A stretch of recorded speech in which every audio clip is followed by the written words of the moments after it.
So, recording in progress. So I want to thank the Cantor for setting up all of the electrical equipment here, which I would not have been able to do. I want to remind everybody to light their Yom HaShoah candle tonight and put it in a place where it can be seen. Please help out the Men's Club that has provided all of us with these candles. I've done it for so many years. I think this is the 20th year, 19th year that the Men's Club has been doing this for us. So they deserve our thanks. And I remind you that tomorrow we're going to be reading the names of the Holocaust victims. So if you would like to read or like to witness, please call the office, and there are still some time slots open. So to begin, a number of years ago, a French haute couture designer, Jean-Paul Gaultier, introduced a line of fashion models who were all wearing streimels, the big fur-rimmed hats, often worn by ultra-Orthodox Jewish men. I'm not kidding. I laughed too hard to go to the barricades about it, but some people took it very seriously. Evidently, Gaultier had entered the minefield of cultural appropriation. This contemporary faux pas is often described in apocalyptic terms. Strategies of assimilation via cultural dominance involve the imposition of the dominant culture onto the subordinated culture, writes Richard Rogers. Fair enough. But for all of the high-sounding rhetoric about the inexcusable sin of cultural appropriation, the actual issues are often just ridiculous. If Justin Bieber sports dreadlocks, the ghost of Rastafarian's past, the Rebbitzin thinks, or some Kardashian wears a cornrow hairstyle, or if a Victoria's Secret model wears turquoise jewelry and a feather headdress, to which some Native Americans take great umbrage, the world will still continue to rotate very nicely. When Miley Cyrus gets grief for twerking, God help us, cultural appropriation is not really the first thing I think of. In fact, I would prefer not to think about all of that at all. But sometimes cultural appropriation really is a problem. The artist Sam Durant once created a monumental outdoor sculpture entitled Scaffold. It depicted gallows and was intended as a critique of capital punishment and injustice.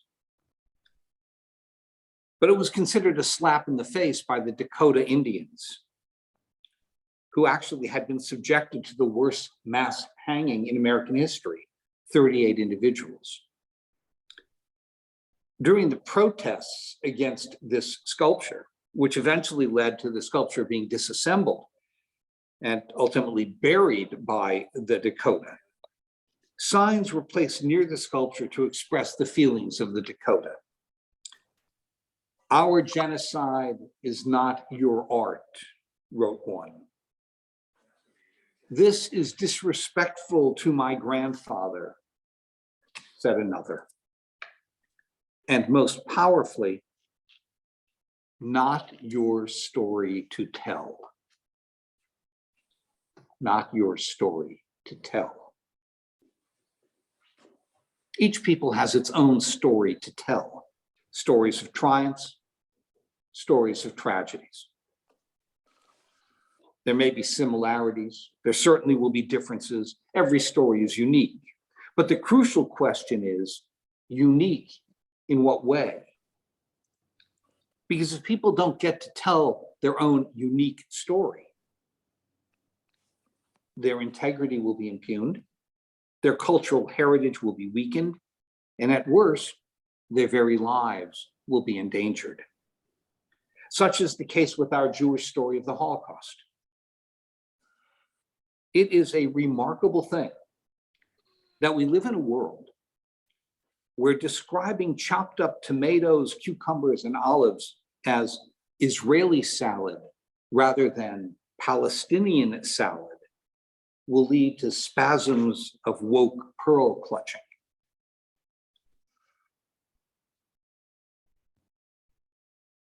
Somehow appropriate to refer to Gaza as a, quote, ghetto, unquote, to compare the use of tear gas to quell a riot as one step away from mass murder with Zyklon B,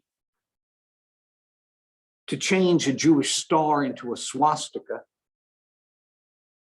to compare Israeli politicians and soldiers to Nazis, and inevitably and obscenely to accuse Israel of genocide. So not only is the Holocaust being appropriated, it's probably the greatest appropriation, cultural appropriation in history, but it's being weaponized for use against Jews themselves. And even in milder and more benign form, appropriation happens to our detriment. Consider Holocaust studies in New Jersey schools, where various massacres and injustices are treated almost interchangeably. But Auschwitz is not Soweto, is not Ferguson, is not Wounded Knee, is not Hiroshima. We read, for example, that what's happening in Ukraine is a genocide. Horrible? Yes. Immoral? Absolutely. Genocide? No. If President Zelensky had simply been replaced with a puppet government to satisfy Putin, would Mariupol have been reduced to rubble? Would they be digging mass graves? Hardly. This is about conquest and greed. It's not about genocide. Now, in order to respond to all of this appropriately, we need to understand our story as we tell it, not as others tell it. We need to know the ways in which the Holocaust, the utter depth of our suffering, was and was not unique. So let me begin with the ways in which the Holocaust was not unique. It was not unique in terms of suffering. It goes without saying that we are not the only ones who have suffered, who have watched loved ones die, often in grotesque ways. Nor is it appropriate to establish some scale of suffering with us at the top. When I first began to study evil systematically, under my beloved philosophy teacher, Philip Halley, Zichrono Livracha, I was taught about an ad for a slave auction in New Orleans. Quote, mother and children, sold together or separately, will trade for groceries, unquote. How can one compare that to a concentration camp experience or to anything else for that matter? Horror is horror. Even among survivors, there is an unspoken hierarchy with camp survivors at the top and, quote, mere hidden children or partisans near the bottom. But suffering is not a contest. As Viktor Frankl once said, there are only two races, the human race and the inhuman race. Another way in which the Holocaust is not unique is in terms of size. Stalin and his Ukrainian starvation may have killed somewhere between 8 and 20 million people. Mao Zedong and his Great Leap Forward, Taka, might have killed 30 million people. And millions of people were killed in Kampuchea, in Armenia, in Bangladesh.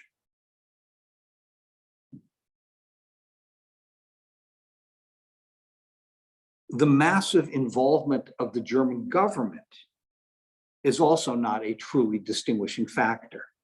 Sometimes mass murder is the result of simple ethnic riots, neighbors killing neighbors, and some element of this is found in almost all genocides and ethnic mass murders.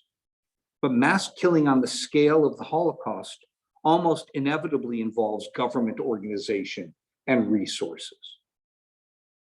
It certainly did in Cambodia, it certainly did in China, it certainly did in Russia, and so forth. The same can be said for the fact that the Holocaust was systematized and efficiently organized. Well, that is certainly true.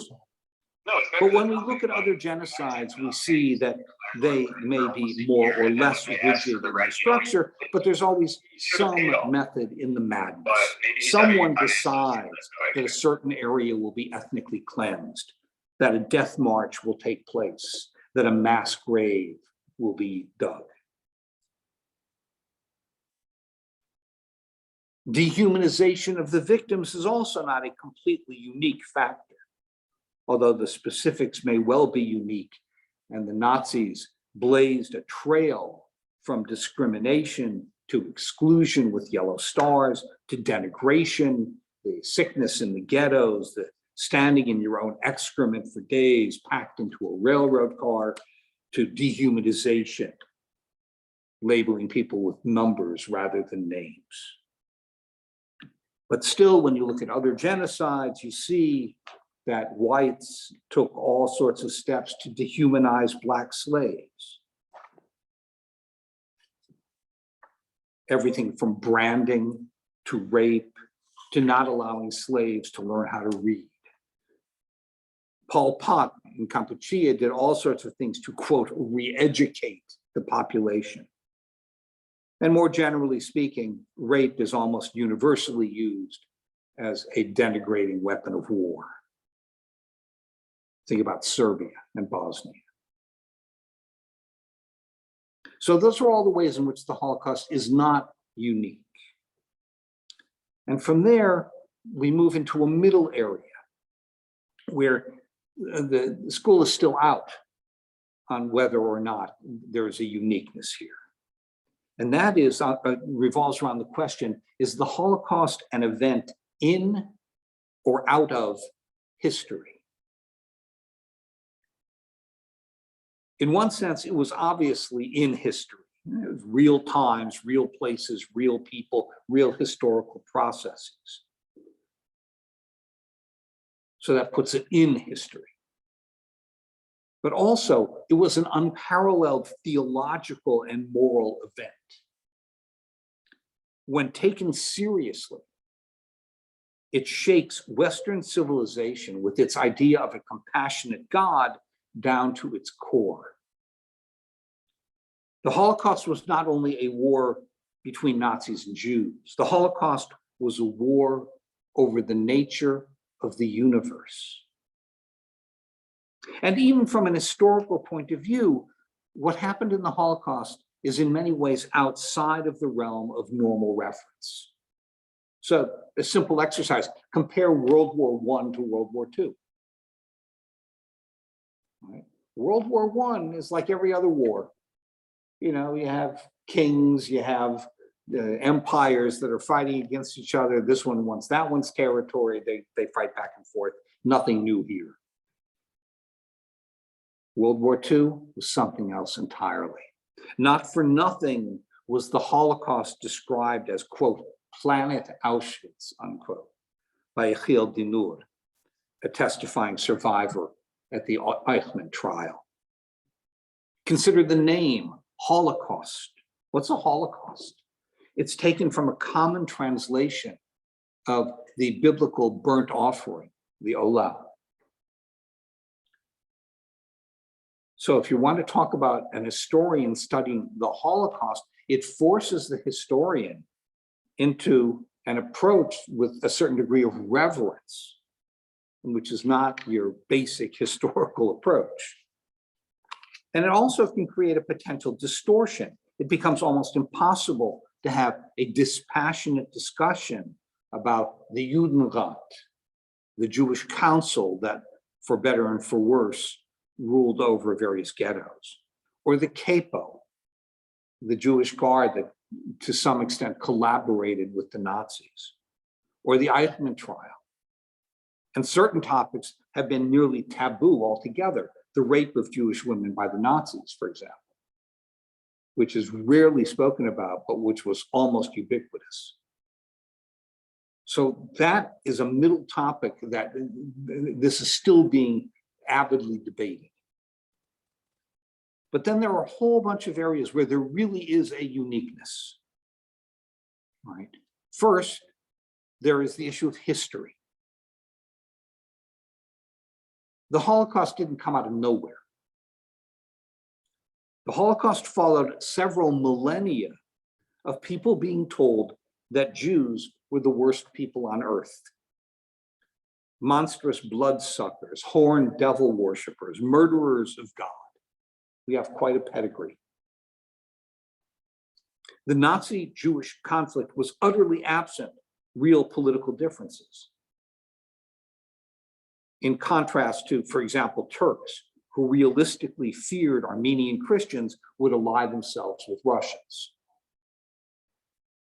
Similarly, the Nazi-Jewish conflict is entirely lacking of historic references of Jewish on German violence. In contrast, for example, to the Battle of Kosovo in 1389, when Serbs were defeated by the Ottoman army, which for almost the entire world is a nearly unknown factoid. But for Serbs, it was an event so crucial and so determinative that it was used to justify the slaughter of Bosnian Muslims more than 600 years later. Any thought that the Germans had that the Jews were their enemy, or the Jews were their misfortune, unser Unglück, right, was entirely a fantasy in the minds of the Germans. There was no reality to that at all. That's one unique aspect of this. And a second uniqueness is to be found in the Nazi intent.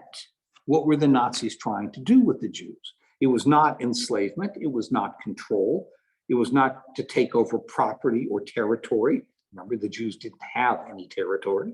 It was not class warfare, not the confiscation of treasure. It was not re-education. It was not just to get Lebensraum, to get, expand territorial control. The goal of the Nazis was extermination, as far as the Jews were concerned. Full-scale extermination. Just look at the proportions of the Jews killed. The Nazis successfully murdered more than half of the Jews of Europe, and were, of course, gunning for the rest of us in and outside of Europe. But wait, there's more. Unique also was the unprecedented combination of racial and ideological animosity. Jews were killed because of our, quote, race, unquote, but at the same time killed for an ideology in which many of us did not actually participate. In other words, the Holocaust, the genocide of the Holocaust, was about both destroying Jews and also destroying the Jew with capital letters. You exterminated the former, Jews, in order to destroy the latter, the Jew, and all that the Jew stood for. David Patterson wrote, the Nazis set out to annihilate more than a people. They set out to annihilate a fundamental principle, to obliterate millennia of Jewish teaching and testimony, to destroy the living God of Abraham, Isaac, and Jacob, to eradicate a way of understanding God, world, and humanity embodied by the Jews in particular. Robert Rosette and Dan Michman write, the worldview, the Weltanschauung of Nazi Germany had an extreme vision to reform and reshape the world of ideas by fighting and erasing the, unquote, unnatural, unquote, idea of equality. which, so they maintained, had polluted the political, social, and economic systems. They sought instead to institute the, quote, natural principle of hierarchy, including in human relations, a principle that would give the so-called Aryan race, as embodied first and foremost by the Germans, world domination. According to Nazi thought, the principle of human equality originated in Jewish thought, was taken over by Christianity, and from there had penetrated and polluted modernity. The Jews were deemed the primary racial carriers of this idea, and thus both an ideological and physical enemy. According to Nazi ideology, solving the so-called Jewish problem was central to its entire enterprise. It wasn't just the physical Jew who was considered a danger by the Nazi. Jewish Bolshevism, embodied in the Soviet Union, but with broad cancerous extensions, was seen by them as the most dangerous of all rival systems. In their view, democracies too were, quote, Jewified, unquote. For the Nazis, the battle between the unnatural and natural principles had reached a decisive moment and needed an immediate and total solution. And this drive gave the anti-Jewish Nazi enterprise, the Holocaust, a unique apocalyptic dimension in terms of geographical breadth, of resolute implementation, and of urgency. Summing up, Steve Wenick wrote, Judaism transformed a world of primordial ignorance into a world embroiled in a struggle between right and wrong, the survival of the fittest against the survival of the finest. And related to this intent of the Nazis to wipe out both the Jews and also the Jew was the intensity, not just intent, but intensity. Exterminating Jews was an end in itself. It was not a byproduct of the war. It was the actual purpose of the war. The Nazis sacrificed the mundane war effort in order to keep murdering Jews, right? And just consider the fact that you had the D-Day in June of 1944, right? And at the very time D-Day was happening and the Allies were landing in Europe, the Nazis were very, very busy in Central Europe shipping the Hungarian Jews to Auschwitz and using all of their trains and all of their personnel in order to move hundreds of thousands of Jews to Auschwitz to be murdered, while at the same time, the Allies were getting a foothold on the continent. Another unique aspect of the Holocaust was the extent of the industrialization of the mass murder.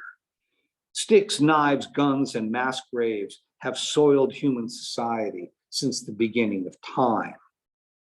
The Nazis introduced a lethal combination of bureaucracy, railroads, gas chambers, and crematoria.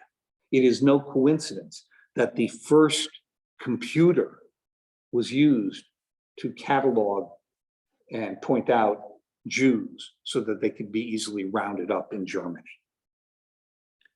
Michael Maris, historian, uses the expression, quote, assembly line, unquote. Ford made Model Ts, Nazis made death. In Holocaust archives, you can find scientific calculations of the worth of a bullet compared to the cost effectiveness of Zyklon B in killing children, or similar calculations about the sustainability of crematoria when dealing with endless amounts of high temperature burning human fat. Unique also is the degree of contrast between the sophistication of the society of genocidal murderers compared to the barbarity of their actions. Before World War II, Germany dominated the Nobel Prizes. Paradoxically, the first and most enthusiastic Nazis were teachers, doctors, lawyers, and judges. It may be politically incorrect to say so, but there were no Thomas Manns or Hermann Hesses or Georg Wilhelm Friedrich Hegels among the Hutus and the Tutsis.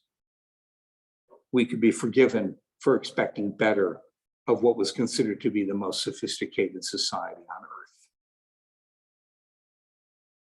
Another unique aspect of the Holocaust, the degree to which it was international, or perhaps better, transnational. It wasn't about Stalin killing his own. It wasn't about Mao killing his own. It wasn't about Pol Pot killing his own. This wasn't one-on-one. It wasn't Germans against Jews. Ukrainians, Lithuanians, the Dutch, the French, the Poles, Hungarians, they all participated, often with considerable enthusiasm. Just to mention one example, the Romanians were murdering Jews so quickly that they were asked to slow down by the Germans because the Germans feared that Romania would become Judenrein, empty of Jews, before Germany itself did. And I should mention one more chilling historic revelation in Holocaust research. The Grand Mufti of Jerusalem, Hayam Hosseini, had sketches drawn up for an extermination camp in Ramle, if the Germans, God forbid, had ever taken over Israel. Earlier in my discussion of cultural appropriation, I mentioned the way the Holocaust is being stolen from us. I call this de-Judization. No one in their right mind would say that what the Turks did in 1915 wasn't really about Armenians, or what the Hutus did to the Tutsis and vice versa wasn't really about Hutus and Tutsis. But there are claims that the Holocaust wasn't really about the Jews, as ridiculous as that sounds, or more particularly about our extermination. Similarly, we confront the unique tendency towards Holocaust inversion. This is where the Holocaust is turned against its victims. When we hear expressions like Zionism is fascism, or Israelis are Nazis, or how could you do to people what the others did to you? As if there's any kind of comparison at all. Consider the recent rioting on the Temple Mount. After the kids from Hamas had their usual riot, as in round up the usual suspects from Casablanca, after they had their usual riot that everybody heard about because it was front page news everywhere. What was not front page news anywhere was that after the riot was over, 150,000 Palestinians came to pray on the Temple Mount. They came in peace, and they went in peace. We didn't hear about any of that. And if you want to talk about genocide, one shudders to think of what it would have looked like if instead of 150,000 Muslims who were being watched by Jewish guards, if it had been 150,000 Jews being watched by Nazis. The unique weaponization of the Holocaust against the Jews has, by this time, gone to absurd lengths. For example, in Gothenburg, Sweden, a community I know well, the Jewish community has always held a Kristallnacht ceremony. Kristallnacht, on November 9th, the anniversary of the first major pogrom of the Holocaust. Over the course of time, the commemoration of Kristallnacht was taken up by the municipality of Gothenburg. But of late, we've gotten to the point where the Jewish community could no longer participate in the Kristallnacht observance because the Kristallnacht commemoration was used to attack Israel and support Palestinians. So it had been transformed from a memorial service for the murder of Jews and dislocation of Jews in Germany to an attack on Jews in support of Palestinians. They were commemorating the Holocaust by invoking another one could say. Another unique aspect of this is Holocaust denial.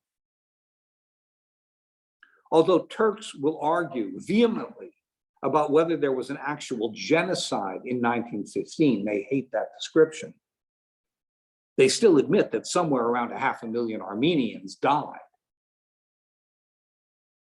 No one suggests that there is some vast Armenian conspiracy making up the story. But Holocaust deniers are to Jews what Alex Jones is to the parents of Sandy Hook. The difference is that no one is going to make the deniers pay a multi-million-dollar settlement for their defamation and infliction of emotional distress on the surviving Jewish community. And as a result of the inversion and the denial, we experience the peculiar symptom of de-Israelization. This too is unique. It is hard to imagine a more obvious connection than that between the utter powerlessness of the Holocaust and the need for Jewish empowerment manifest in the state of Israel. As a refuge for and as a defender of the Jewish people, the link between the two should be the most obvious thing in the world. But there are those who say either that the two are unrelated, or even that Israel makes Jews less safe.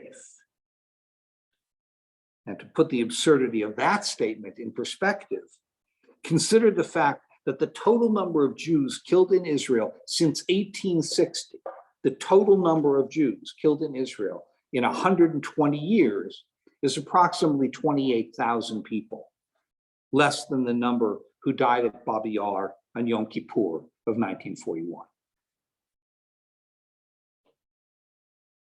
Now, why does all this matter? My teacher, Professor Ismail Shorsh, at one point chancellor of the seminary, wrote that the Jews' obsession concerning the uniqueness claim impedes genuine dialogue because it introduces an extraneous contentious issue that alienates potential allies from among other victims of organized human depravity. Similarly, our fixation on uniqueness has prevented us from reaching out by universalizing the lessons of the Holocaust. I respectfully disagree. Perhaps the most unique aspect of the Holocaust is the degree to which it has actually become a turning point in history. There is a Holocaust museum on the Mall in Washington, D.C. There are Holocaust memorials all over the world. There is an army commemoration ceremony that is mandated to take place every year. If you ever saw the eagle sculpture that's in my office and is one of the most precious things that I have, it is a gift to me from the troops of Fort Stewart in Georgia, where I used to conduct that Holocaust memorial service to a room filled with non-Jews. Studying the Holocaust is a school requirement. International commissions are held regarding the Holocaust, not least the International Holocaust Remembrance Alliance, whose definition of anti-Semitism has been incorporated into state, national, and international policy. Primo Levi, Nellie Sachs, Imre Kertész, Patrick Modiano, Nadine Gordimer, Saul Bellow, Isaac Bashevis Singer, all heavily influenced by the Holocaust, have all won the Nobel Prize for Literature. Elie Wiesel was awarded the Nobel Peace Prize. Schindler's List, Anne Frank, Judgment at Nuremberg shaped America, The Pawnbroker shaped American consciousness. The Holocaust has become one of the dominant forces in American and Western culture. Now, contrast all of that with, for example, the horrific rape of Nanking, when the Japanese went into Nanking in China, murdered tens of thousands of people, raped every woman they could find. This is a virtually unknown and certainly unheralded horror. No, our problem is not a lack of universality. Our problem is a denial of particularity. And this can be illustrated with one little known but crucial example mentioned by Cynthia Ozick. And with this, I will conclude. The text of the diary of Anne Frank includes the following statement, quote, "In the eyes of the world, we're doomed. But if after all the suffering, there are still Jews left, the Jewish people will be held up as an example. Who knows, maybe our religion will teach the world and all the people in it about goodness. And that's the reason, the only reason we have to suffer. God has never deserted our people. Through the ages, Jews have had to suffer, but through the ages, they've gone on living. And the centuries of suffering have only made them stronger," unquote. Now that's in the original diary of Anne Frank. When Lillian Hellman adapted the diary for the Broadway play, that paragraph was rewritten the following way, quote, "We're not the only people that have had to suffer. There have always been people that have had to, sometimes one race, sometimes another," unquote.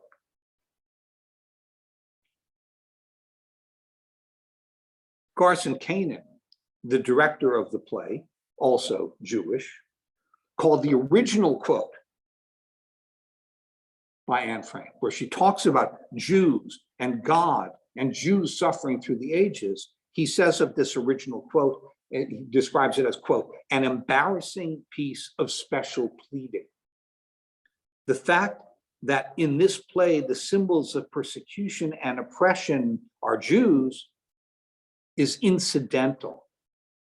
And Anne, in stating the argument so, reduces her magnificent stature, unquote. So his claim is that because Anne Frank was talking particularly about the Jewish people and the fate of the Jewish people and the suffering of the Jewish people, that, to his mind, diminishes the value of that quote. And distorting what she said in order to universalize it, as a matter of fact, even deny that there is any uniqueness to the suffering of the Jews, that is to somehow raise her stature and to make a more profound moral statement. I, for one, do not think that the supreme manifestation of Jewish oppression, the Holocaust, and that we were the victims of it, is in any way incidental. Nor does our focus on Jewish resistance and our Jewish survival reduce in any way our magnificent stature. And the fact that some people, Jews among them, think so, think that we must reduce the Jewish element and only talk about some abstract universal element of genocide and suffering. That is precisely the reason we must continue to revisit the world of unique horrors that is the Holocaust. So, friends, I will conclude my remarks there. And let's see. Cantor, is there some way we can do questions? Okay.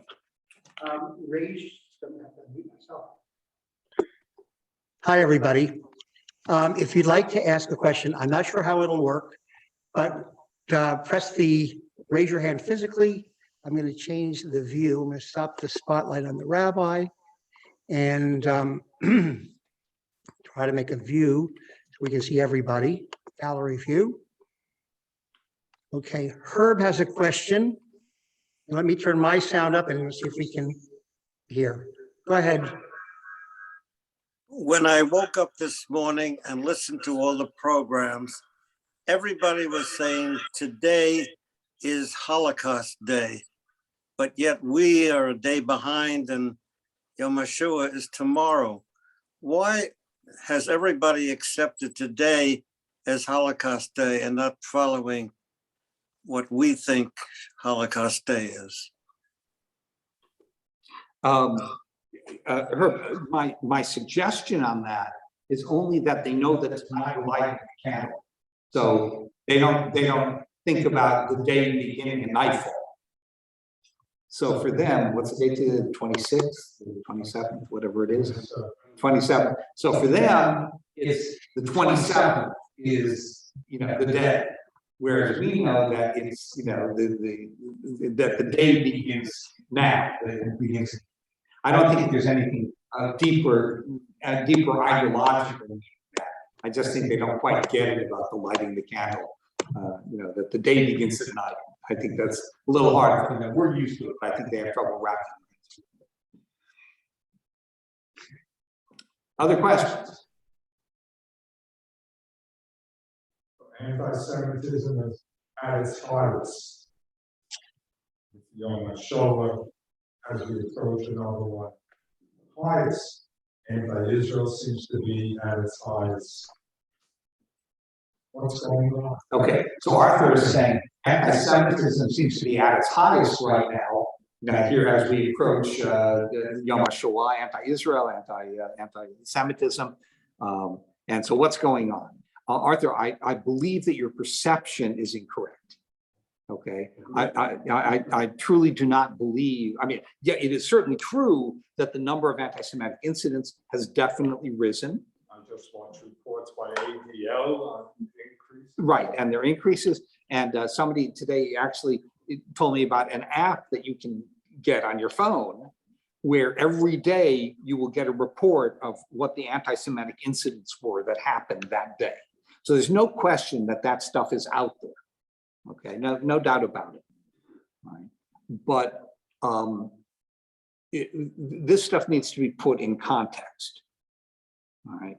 When you've got this incredible, overwhelming support for Israel in Congress, where, I'm basically on anything you want to vote on as far as Israel is concerned, the vote is going to be like 400 to 30. Right. And the people who have districts where there aren't any Jews living in their district will still vote, in support of Israel, or against anti-Semitism, or against BDS. All right, that's really sort of where the where the real muscle is. So what you are hearing is really fringe stuff. The right-wing guys with their swastikas, the left-wingers who are making nonsense votes on college campuses, unfortunately often members of the Black community who are attacking sort of obviously orthopractic Jews just for the fun of it, to knock their hats off or whatever. So that stuff happens, but that's on the margins. All right. What we need to fear is when the government is that way, then we got a problem. I mean, that's where the Holocaust comes into the picture, is that it wasn't the mob, it was the government. So I really, obviously we need to be concerned about the right-wing loonies, the left-wing loonies, the Muslim loonies, the sort of Black Louis Farrakhan loonies. We have to be worried about all of that. But remember, these are all marginal factors in our society. Like 10 miles from here, we had Rutgers students being pelted with eggs. Right, and Rutgers students, yes, Rutgers students. But again, what's going on? But that's in our yes, I recognize it's in our neighborhood.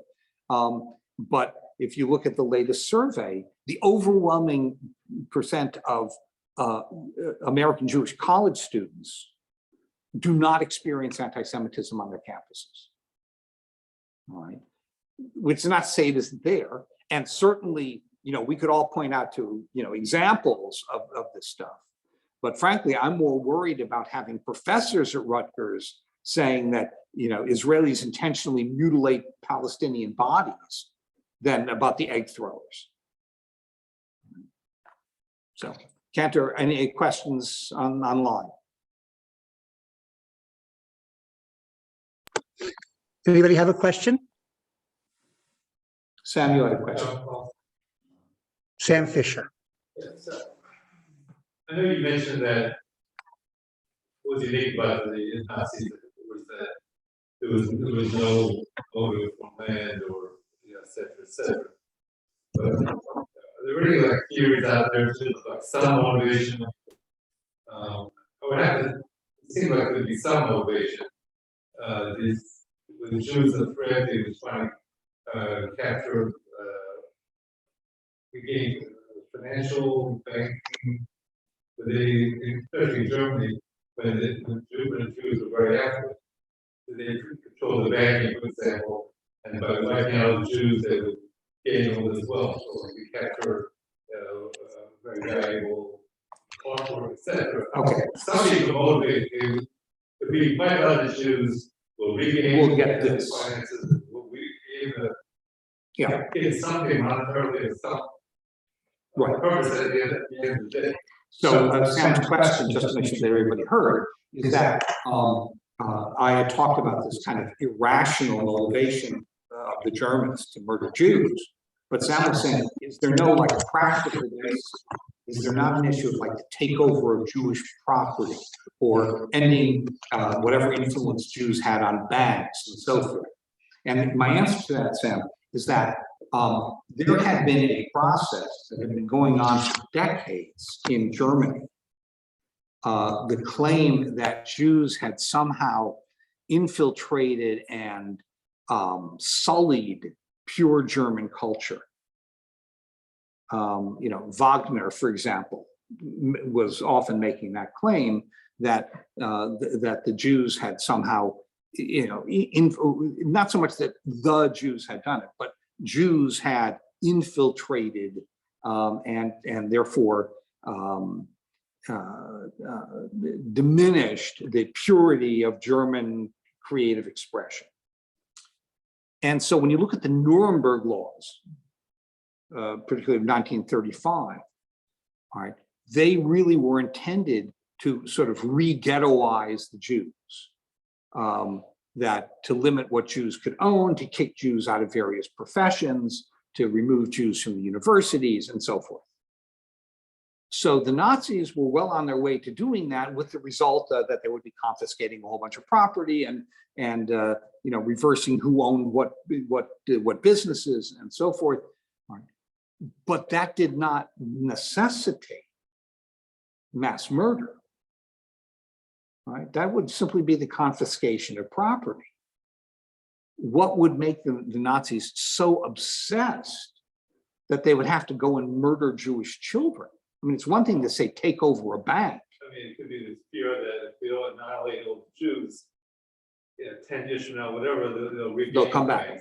Yes. Well, and that's the ancient Egyptians were afraid that the Jews would overtake, the country. right. So it's a threat. Right. So they had to say that there's some threat that they saw in the Jews in Nazi Germany, that the only way to totally remove this threat forever would be to annihilate the whole race. Right. And that threat was not only about taking over property or becoming composers and having their music played in concert halls and things like that.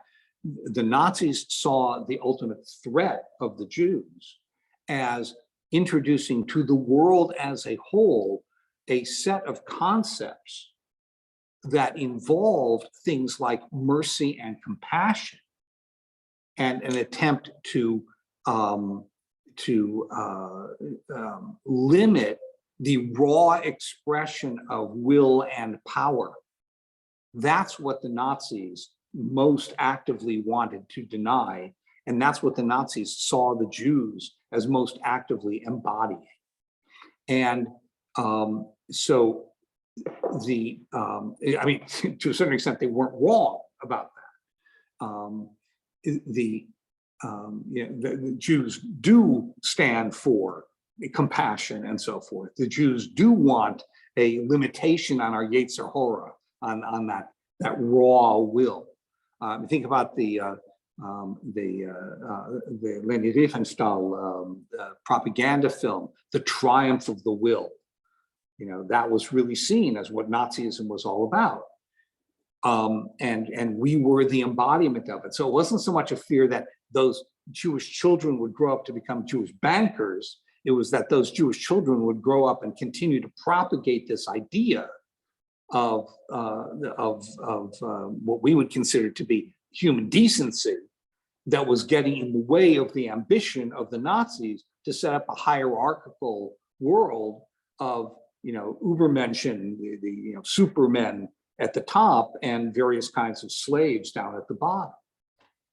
So that really was, I mean, sure, did they enjoy plundering Jewish art? Yes, of course they did. All right, but that wasn't really what the ideology was all about. That was a byproduct. Okay, Cantor, any other questions now? No? Okay, well, I just want to remind you once again, please sign up to read names tomorrow or to witness the reading of the names. And then tomorrow at 7:30, we're going to be having our Marv service and with additional prayers and readings about the Holocaust. So thank you very much, everyone. Thank you for joining us. What time period went up the reading? Starting